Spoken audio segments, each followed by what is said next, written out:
भगवान श्री कृष्ण के माथे पर सजाया जाने वाला मोरपंख जितना खूबसूरत दिखता है उससे कहीं ज़्यादा प्रभावशाली है, क्योंकि इनके बिना तो भगवान श्री कृष्ण जी का श्रृंगार ही अधूरा है, उनका पूजन ही अधूरा है। घर में मोरपंख रखने से बुरी शक्तियों का नाश होता है। तो मोर पंख से जुड़े कुछ अचूक टोटके और 4 जगह घर में मोर पंख जरूर रखना चाहिए। अगर आप 4 जगहों में से कोई एक जगह भी रख लेते हैं तो आपका घर का वास्तु भी समाप्त होता है और ग्रहों के जो बुरे चाल हैं उनसे भी आप बचे रह सकते हैं। तो ग्रहों के अशुभ प्रभाव होने पर आप एक मोर पंख ले लें और 21 बार जो ग्रह पीड़ाएं दे रहे हैं, अब जैसे कि शनिदेव पीड़ा दे रहे हैं, तो एक मोर पंख हाथ में लें और बोलें ओम शनिश्चराय नमः, ओम शनिश्चराय नमः 21 बार बोलें। और इसे जो मोर पंख है, इस मोर पंख को हल्का सा पानी में डुबोकर पूरे घर में छिड़क दें और इसके बाद इस मोर पंख को ऐसे जगह छुपा कर रख दें जहां किसी के आते जाते नजर ना पड़े। देखिएगा आपका शनि शांत हो जाएगा, बिगड़ा हुआ शनि एकदम से आपके अनुकूल फल देने लगेगा। अब कभी कभी क्या होता है, घर में आकस्मिक तरक्की रुक जाती है, आकस्मिक रूप से बाधाएं आ जाती है, जो भी आपके घर में आप कमाते हैं वो बस खर्च होते चले जाते हैं। तो ऐसे में एक छोटा सा काम करें, अपने घर के मुख्य दरवाजे के अंदर, याद रखिए घर के मुख्य दरवाजे के अंदर ठीक ऊपर बीचों बीच, दरवाजे के ऊपर लेकिन घर के अंदर से गणेश जी की तस्वीर लगाएं। अब ये गणेश जी की तस्वीर छोटा बड़ा आपके ऊपर है, लेकिन तस्वीर की पीठ हमेशा घर से बाहर होनी चाहिए, क्योंकि गणेश जी की पीठ में दैवता का निवास है। और इसके बाद गणेश जी के माथे पर 3 मोर पंख लगा दें। पूरे घर का वास्तु दोष भी समाप्त होगा और तरक्की करने के नए रास्ते भी खुल जाएंगे। कभी कभी क्या होता है, कुंडली का राहु ही बिगड़ जाता है, जीवन में बहुत परेशानियां देता है। अक्सर लोग कहते हैं कि मोर हमारे जीवन में जो बहुत ज़्यादा राहु तकलीफ दे रहे हैं, आकस्मिक रूप से दुर्घटनाएं, समस्याएं, धन हानि होते जा रहे हैं, तो यकीनन ये राहु का ही काम है। अगर आपका कुंडली में राहु का दोष हो तो मोर पंख हमेशा अपने पर्स में, अपने पॉकेट में, बटुए में रखें। महिला है, पुरुष है, हर कोई, राहु दोष समाप्त हो जाए, कार्यों की बाधाएं समाप्त हो जाएगी। अब बच्चे हैं, बार बार नज़र लग जाते हैं, आप सोचते हैं पता नहीं क्यों बच्चा पढ़ता नहीं है, खाता पीता नहीं है ढंग से, तो इस आप क्या करेंगे, अगर आपको लगे कि आपके घर परिवार को अक्सर नज़र लग जाता है, तब आप अपने घर के मुख्य दरवाजे के पास ऐसी जगह मोर पंख लगा दें कि जैसे ही लोग आपके घर में आते हैं सबसे पहले नज़र मोर पंख पर ही पड़े। नज़र दोष उनका वहीं खत्म हो जाएगा और आपके घर में आकर आप लोगों का बुरा वो नहीं कर पाएंगे, या फिर उनकी दृष्टि में जो बुरी चीज़ें हैं वो मोर पंख सोख ले जाएगा। बच्चे का पढ़ाई में भी मन नहीं लगता है, तो अगर ऐसा है कि बच्चे का पढ़ाई में मन नहीं लगता, पढ़ा हुआ उसे याद नहीं रहता, तो उनके बुक्स में, कॉपी में आप मोर पंख रख दें। देखिएगा धीरे धीरे उनकी स्मरण शक्ति बढ़ेगी, एकाग्र होने की शक्ति बढ़ेगी और फिर पढ़ाई में उनका मन लगने लगेगा।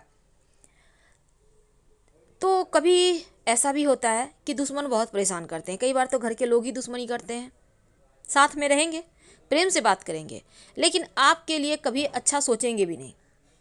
अब ऐसे दुश्मनों से मुक्ति पाने के लिए एक छोटा सा प्रयोग, ये मोर पंख का प्रयोग आपके दुश्मन की बुद्धि बदल देगा। हनुमान जी के मंदिर में जाएं किसी भी दिन, हनुमान जी के मस्तक का सिंदूर थोड़ा सा उंगली में ले लें और अगर मंगलवार शनिवार हो तो ज़्यादा अच्छा, लेकर उस मोर पंख पर दुश्मन का नाम लिख दें और अपने घर के पूजा स्थान पर रख दें या मंदिर में ही रख दें। अगले दिन सुबह अर्ली मॉर्निंग सुबह सुबह उठिए और उसे लेकर बहते हुए जल में प्रवाहित कर दें, पीछे मुड़कर मत देखिएगा, शत्रु शांत हो जाएगा। कई बार बहुत कोशिश के बाद भी आपकी मनोकामना पूर्ण नहीं होती, काम में बार बार अड़चने आती है, तब ऐसे में अगर जीवन में प्रेम खो गया हो, वैवाहिक जीवन में समस्या, आपके जो लव है उनके साथ आपकी नहीं बन पा रही, तब आप भगवान श्री कृष्ण राधा जी के मंदिर में जाकर एक मोर पंख उनके माथे पर सजाकर छोड़ दें। 40 दिनों तक वहीं पर रहने दें और 40वें दिन आप वो मोर पंख लाकर अपने बेडरूम में रख लें। प्रेम बढ़ेगा, खुशियाँ बढ़ेगी। जो पति पत्नी में अनबन है वो अपने घर के बेडरूम में पूरब या दक्षिण पूरब दिशा में मोर पंख रखिए, या फिर दीवार में मोर पंख आप लगा दें, या फिर मोर पंख का पंखा लाकर आप अपने घर में सजा दें। ये उपाय करने से आपके रिश्तों की मुश्किलें दूर होती हैं। अगर आपके छोटे बच्चे हैं, बार बार नज़र लगते हैं, तो उनके तकिए के कवर में मोर पंख डाल दें, उनके तकिए के नीचे मोर पंख डाल दें, उनके बेड के नीचे मोर पंख डाल दें, आपके बच्चों को नज़र नहीं लगेगी। क्योंकि मोर पंख लक्ष्मी, सौभाग्य, खुशहाली, धन धान्य और संपन्नता के लिए पूजनीय है और मोर के पंखों का प्रयोग माँ लक्ष्मी की इन्हीं विशेषताओं को हासिल करने के लिए किया जाता है।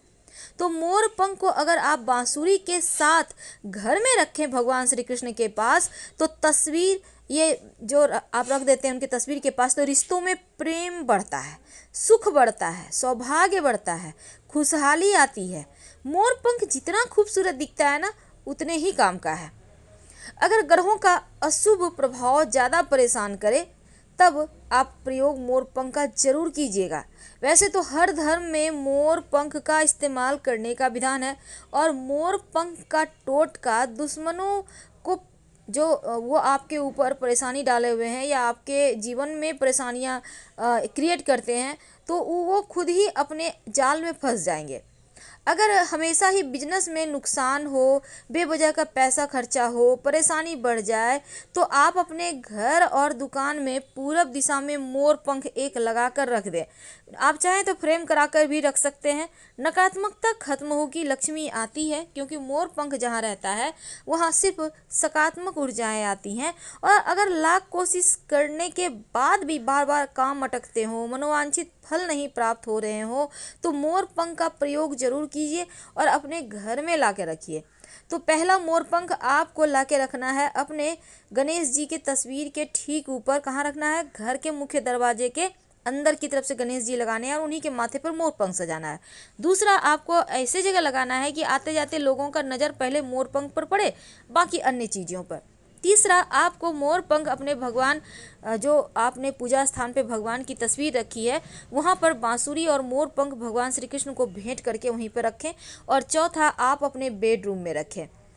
तकिए के नीचे रखने से बच्चों के लिए बढ़िया होता है।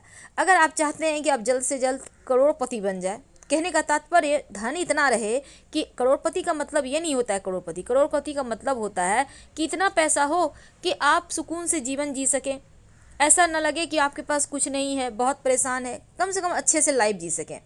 तो ज्योतिष में कहा जाता है कि जहाँ पर आप पूरे परिवार के लोग एक साथ इकट्ठा होकर बैठते हैं, वहाँ पर मोर पंख रख दें। आप चाहें तो अपने टेलीविज़न के पीछे से सजा सकते हैं, हमेशा ही नज़र पड़ेगा। धीरे धीरे देखिएगा, धन आते रहता है, क्योंकि मोर पंख का नियमित दर्शन करने से प्रेम बढ़ता है, सकारात्मक ऊर्जा बढ़ता है, घर का हर सदस्य करोड़ों कमाने लगता है, कामयाब हो जाता है। तो छोटे छोटे प्रयोग तो हैं, लेकिन पूजा स्थान पर अगर आप के घर में, जैसे कि देखिए बहुत सारे देवी देवताओं को मोर पंख सजाया जाता है। जैसे शिव जी के माथे पर, गणेश जी के माथे पर, आप अपने पूजा स्थान पे सभी देवी देवताओं के माथे पर मोर पंख सजाइए। अगर हनुमान जी हैं उनके माथे पर सजा दें। तो ऐसा करने से क्या होता है? लक्ष्मी प्राप्त होती है। तो अपने पर्स में, बच्चों के किताबों में, बच्चों के पर्स में, उनके पॉकेट में, यहाँ तक कि आप चाहें तो बच्चों के जो बैग हैं वहाँ भी रख सकते हैं। तो मोर पंख सकारात्मक ऊर्जा को बढ़ाता है और नकारात्मक चीज़ों को दूर भगाता है। इसीलिए तो डाइनिंग एरिया में मोर पंख लगाने की सलाह दी जाती है। आप फ्रेम में जड़वा कर भी रख सकते हैं। आपके घर में लक्ष्मी स्थिर हो जाती है। जहाँ मोर पंख होता है वहाँ सिर्फ सुकून होता है, पॉजिटिव एनर्जी होती है, निगेटिविटी का भंडार हो ही नहीं सकता। और जिस घर में टेंशन ज़्यादा हो उस घर में मोर पंख जरूर रखना चाहिए।